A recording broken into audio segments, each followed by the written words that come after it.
नमस्कार दोस्तों, मैं संदीप कुमार आपका हार्दिक स्वागत है और अभिनंदन करता हूं आपके अपने YouTube channel biology GK classes में। हम ह्यूमन डाइजेस्टिव सिस्टम के विषय में अध्ययन कर रहे थे, जिसके अंतर्गत पिछले वीडियो में हमने गर्शनी, गर्शिका और आमाशय के विषय में अध्ययन किया था।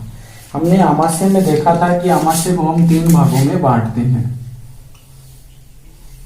सबसे ऊपर वाला ये जो भाग था ये कहलाता था जठरागम, और यहाँ पे एक वाल्व उपस्थित होता है जो कि इसोफेगस से भोजन को आमाशय में आने तो देता है लेकिन वापस नहीं जाने देता है।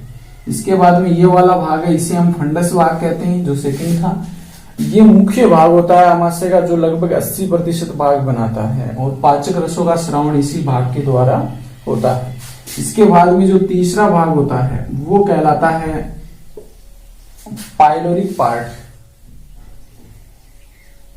पाइलोरिक पार्ट कहलाता है, और यहाँ पे क्या होता है, एक वाल्व उपस्थित होता है जिसे हम कहते हैं पाइलोरिक कपाट, या फिर इसे पाइलोरिक वॉल्व भी कहते हैं, या इसे जठरा निर्गमी कपाट कहते हैं।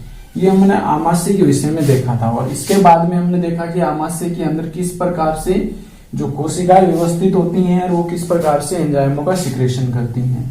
तो हमने सबसे पहले बात की थी कि जो श्लेष्मिका होते हैं, उस जो कि सबसे अंदर का स्तर होता है आमाशय का, इसमें कुछ पिट्स पाए जाते हैं जिसे हम गैस्ट्रिक पिट्स कहते हैं, जो कि इस प्रकार से होते हैं, जो कि आप इस चित्र में देख सकते हैं। इसके बाद में हमने बात की थी, इसमें जो निक है, ये ऊपर वाला पार्ट है, यहाँ पे कुछ सेल्स पाए जाती हैं जिन्हें हम म्यूकस निक सेल्स कहते हैं, जो कि श्लेष्मा का सिक्रेशन करती हैं, श्लेष्मा का स्रावन करती हैं। इसके बाद में जो नीचे ग्लैंड्स पाए जाती है, इसमें 2 प्रकार की कोशिकाएं पाई जाती हैं। पहली जो सेल्स होती है ये अम्लजन कोशिकाएं कहलाती हैं, यानी कि ऑक्सेंटिक सेल्स कहलाती हैं, इन्हें हम पैराइटल सेल्स भी कहते हैं। ये HCl का स्रावन करती है, जो कि आमाशय के पीएच को मेंटेन रखता है। 1.2 या कुछ बुकों में 1.8 भी मिलता है, इसको बनाए रखता है, जिससे कि जितने भी एंजाइम होते हैं इसमें वो एक्टिव हो सके। और HCl क्या करता है, जो कैसल इंट्रिंसिक फैक्टर होता है उसको एक्टिवेट करता है, और वो फैक्टर क्या करता है, B12 जो विटामिन B12 है उसके अवशोषण में सहायक होता है। इसके बाद में जो दूसरे प्रकार की सेल्स होती है वो जाइमोजन कोशिकाएं या चीप कोशिकाएं, या इन्हें हम मुख्य कोशिकाएं या पेप्टिक सेल्स भी कहते हैं इन्हें। ये क्या करती हैं, पाचक रसों का स्रावन करते हैं, और पाचक जो एंजाइम होते हैं, पाचक रस में क्या होते हैं, पाचक एंजाइम होते हैं जिनमें पेप्सिनोजन, प्रोरेनिन और आमाशय लाइपेज, ये सभी एंजाइम क्या होते हैं, निष्क्रिय अवस्था में पाए जाते हैं। जो पेप्सिनोजन है इसलिए निष्क्रिय अवस्था में होता है क्योंकि हमारे जो आमाशय होता है उसमें कुछ प्रोटीन घटक भी पाए जाते हैं, उन घटकों का पाचन न हो, इसलिए पेप्सिनोजन है वो निष्क्रिय अवस्था में होता है। अब इसके आगे की बात करते हैं कि कौन से एंजाइम होते हैं वो किस प्रकार से कार्य करते हैं।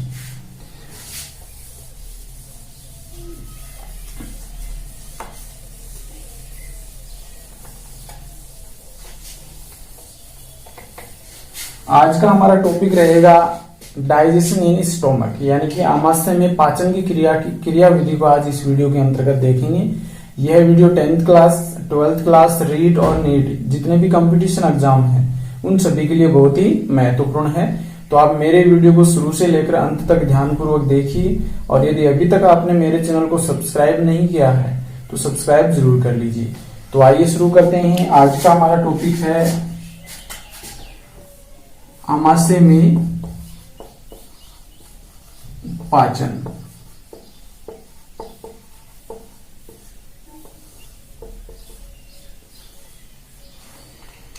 तो कल की वीडियो में हमने बात की थी, इसमें 3 प्रकार के एंजाइम सीक्रेट होते हैं, और तीनों एंजाइम कौन से होते हैं, पहला होता है पेप्सिनोजन,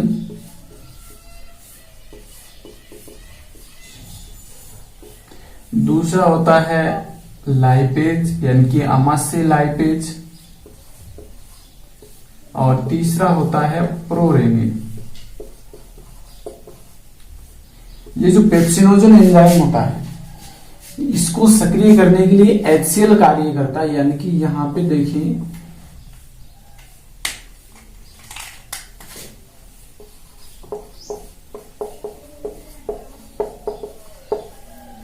पेप्सिनोजन एंजाइम होता है, ये निष्क्रिय अवस्था में होता है। इसके बाद में इससे जो HCl है ये क्या करता है, सक्रिय करता है, और सक्रिय करके ये बन जाता है पेप्सिन। पेप्सिन में कन्वर्ट कर देता है, इसे पेप्सिन में बदल देता है, जो कि एक सक्रिय एंजाइम है। और पेप्सिन जो होता है ये प्रोटियोलाइटिक एंजाइम होता है।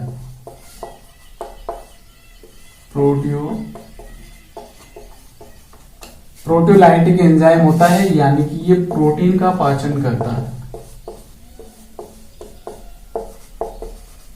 एक प्रोटियोलाइटिक एंजाइम होता है पेप्सिन, ये प्रोटीन का पाचन करता है। यानी कि पहली क्रिया क्या होती है, पेप्सिनोजन जो एंजाइम होता है उसको सक्रिय करता है और इसे पेप्सिन में बदल देता है। पेप्सिन क्या करता है, एक प्रोटियोलाइटिक एंजाइम होता है, प्रोटीन का पाचन करता है। किस प्रकार से करता है, देखो इसमें जैसे प्रोटीन है, इसमें बहुत सारे, आपको पता है मैंने पहले शुरुआत में इंट्रोडक्शन पार्ट में बताया था कि बहुत सारे एमिनो एसिड मिलकर के प्रोटीन का निर्माण करते हैं, बहुत सारे होते हैं ऐसे। और ये एंजाइम होता है पेप्सिन, ये इसको बदल देता है पेप्टोन्स में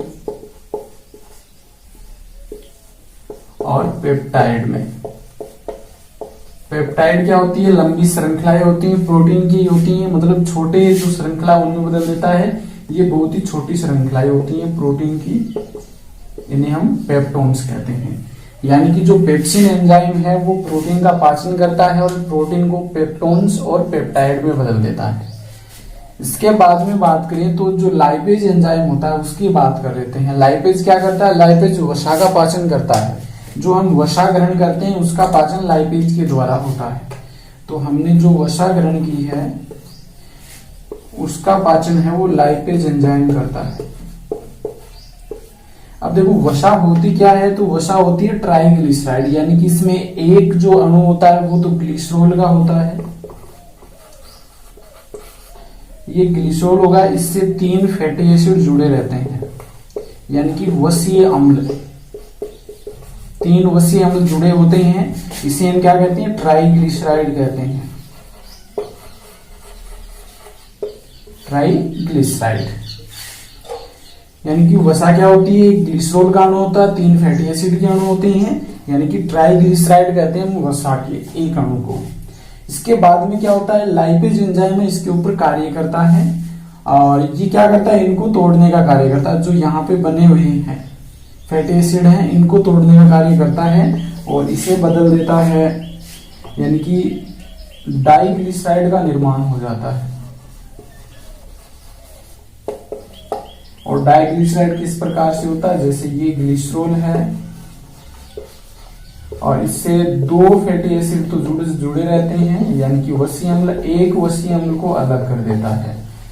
जो लाइपेज एंजाइम है यहां से एक बॉन्ड को तोड़ देता है तो ये फैटी एसिड अलग हो जाता है और ये क्या बन जाता है, डाइग्लिसराइड बन जाता है ट्राइग्लिसराइड से। इस प्रकार से वसा का पाचन करता है जो अमाशय लाइपेज होता हो।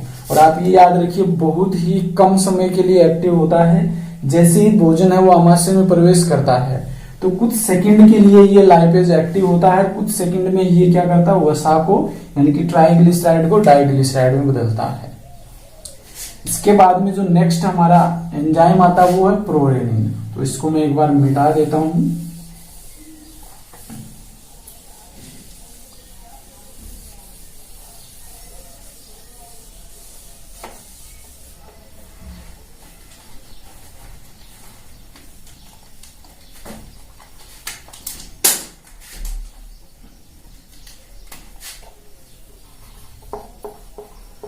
प्रोरेनिन क्या होता है, निष्क्रिय अवस्था होती है और इसे सक्रिय अवस्था में बदला जाता है, रेनिन में बदल दिया जाता है जो कि सक्रिय अवस्था है।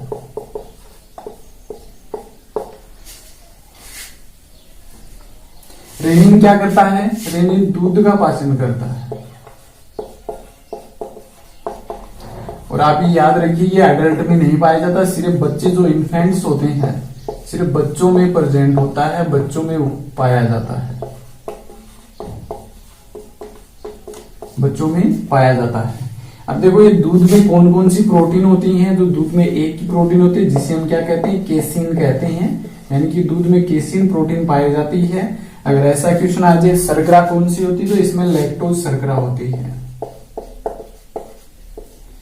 दूध में प्रोटीन कैसीन होती है और शर्करा लैक्टोज होती है। अब देखो ये किस प्रकार से कार्य करता है, तो हम सीधा केसिन का नाम लिख देते हैं, क्योंकि दूध में कौन सी केसिन प्रोटीन होती है। केसिन के ऊपर कार्य करता है रेनिन एंजाइम, और रेनिन केसिन को बदल देता है पैरा केसिन में, पैरा केसिन में बदल देता है। अब देखो जो पैरा केसिन होता है, यहां पे लिख देते हैं हम पैरा केसिन, इसका पाचन करता है पेप्सिन एंजाइम। पेप्सिन इसे बदल देता है पैरा केसिन को पेप्टोन्स में बदल देता है।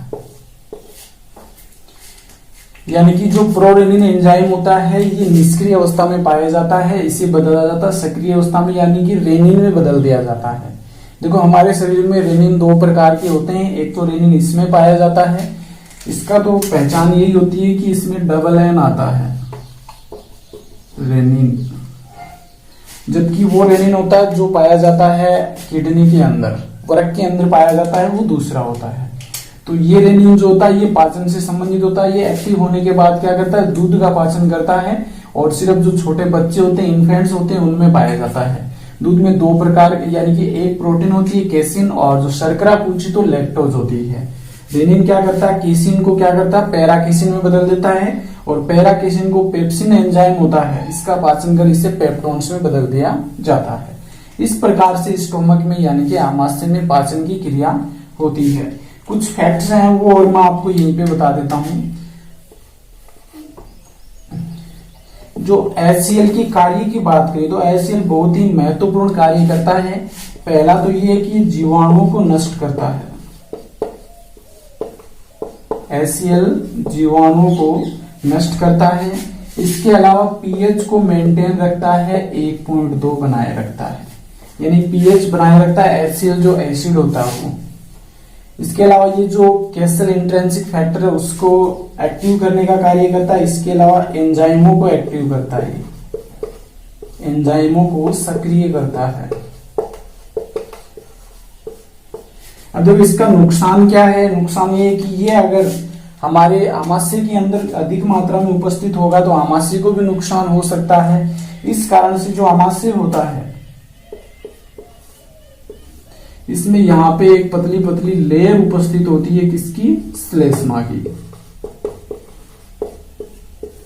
यानी कि ये HCl जो एसिड होता है ये हमारी आमाशय की त्वचा या आमाशय की जो भित्ति होती है अंदर की, उस भित्ति को डैमेज न करे, इसको नुकसान न पहुंचाए, इसके लिए क्या होता है जो श्लेष्मा होती है वो श्लेष्मा एक दोनों तरफ यानी कि पूरी भित्ति को कवर कर लेती है, उसके ऊपर एक लेयर बना लेती है, जिस कारण से HCl है उसे नुकसान नहीं पहुंचा पाता है। इसके बाद में बात करें तो देखो हमने बात की थी मुख गुहा में, मुख गुहा में पाचन के बाद भोजन क्या कहलाता था, बोलस कहलाता था, जबकि आमाशय में भोजन पाचन के बाद क्या कहलाएगा, आमाशय में भोजन पाचन के बाद कहलाएगा कायम। ये क्वेश्चन बहुत बार एग्जाम में आते हैं, दोनों इंपोर्टेंट है। आगे इंटेस्टाइन पढ़ेंगे तब एक शब्द और आएगा, उसके बारे में हम उस समय चर्चा करेंगे। तो मुख गुहा में पाचन के बाद भोजन बोलस कहलाता है, आमाशय में पाचन के बाद भोजन कायम कहलाता है। एक बार दोबारा से मैं इसका रिवीजन कर लेता हूं कि 3 प्रकार के एंजाइम होते हैं। पेप्सिनोजन होता है जो निष्क्रिय अवस्था में होता है, उसी सक्रिय अवस्था में बदला जाता है पेप्सिन में। पेप्सिन क्या होता है, एक प्रोटीओलाइटिक एंजाइम होता है जो प्रोटीन का पाचन करता है, यानी कि ये प्रोटीन को पेप्टोन्स और पेप्टाइड में बदल देता है। इसके बाद में जो लाइपेज एंजाइम होता है ये कुछ ही क्षण के लिए कार्य करता है, बहुत कम समय के लिए, और ये क्या करता है जो हमारी वसा जो हम ग्रहण करते हैं, जो कि ट्राइग्लिसराइड के रूप में ग्रहण करते हैं, उसको डाइग्लिसराइड में बदल देता है, यानी कि एक वसीय अम्ल को निकाल देता है उसमें से। इसके बाद में बात करते हैं प्रोरेनिन। तो प्रोरेनिन क्या होता है, निष्क्रिय अवस्था में होता है, इसे सक्रिय रेनिन में बदला जाता है। रेनिन क्या होता है, दूध का पाचन करता है, सिर्फ बच्चों में पाया जाता है। इसमें जो प्रोटीन होती है वो केसिन होती है, शर्करा है वो लैक्टोज होती है।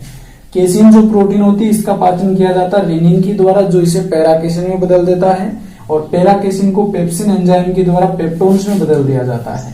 ये हमने पाचन की क्रिया देखी थी। इसके बाद में पाचित होने के बाद अमाशय में जो भोजन है वो क्या कहलाता है? कायम कहलाता है। HCl इस यहाँ पर ज्यादा इंपॉर्टेंट है, जिसके कार्य बहुत बार एग्जाम में पूछे जाते हैं। ये जीवाणुओं को नष्ट करने का कार्य करता है, और पीएच से संबंधित बहुत बार एग्जाम में क्वेश्चन आया है कि आमाशय में कितना पीएच होता है, क्योंकि हमने पहले बात की थी कहां पे? मुख गुहा में, जो कि 6.8 होता है, जहां पर हमने बात की थी। तो पीएच से संबंधित क्वेश्चन बहुत बार आते हैं, तो ये आप अच्छे से थोड़ा ध्यान में रखिए कि आमाशय में पीएच कितना होता है? 1.2 होता है, या कुछ बुकों में 1.8 भी मिलता है। अगर ये ऑप्शन में नहीं हो तो ये आपको जरूर मिल जाएगा। एंजाइमों को, सभी एंजाइमों क्या करता है? ये सक्रिय करता है। इस प्रकार से आज इस वीडियो में हम पाचन की क्रिया को देखा है। यदि आपको ये वीडियो अच्छा लगा है तो लाइक कीजिए, अधिक से अधिक शेयर कीजिए, और यदि अभी तक आपने मेरे चैनल को सब्सक्राइब नहीं किया तो सब्सक्राइब जरूर कर लीजिए। नेक्स्ट वीडियो में हम जो पाचन ग्रंथियां है उसकी बात करेंगे, क्योंकि इसके बाद में छोटी आंत स्टार्ट हो जाती है। और छोटी आंत में यहाँ पे आपको बता दें कि यहाँ पे क्या होता है, जो अग्नाशय ग्रंथि वो उपस्थित होती है, और ऊपर यहाँ पे होती है लीवर होती है, और लीवर में यहाँ पे गाल ब्लैडर होता है। तो इससे जो रस स्रावित होता है वो यहाँ पर आकर के इसी ग्रहणी में या ड्यूडेनम में मिलता है। तो कल के वीडियो में हम क्या करेंगे, इन जो पाचक ग्रंथियां हैं इनके विषय में अध्ययन करेंगे। एक को हमने पढ़ लिया सेलेवरी ग्लैंड को, और नेक्स्ट हम कल लीवर के विषय में पढ़ेंगे। वीडियो देखने के लिए बहुत बहुत धन्यवाद।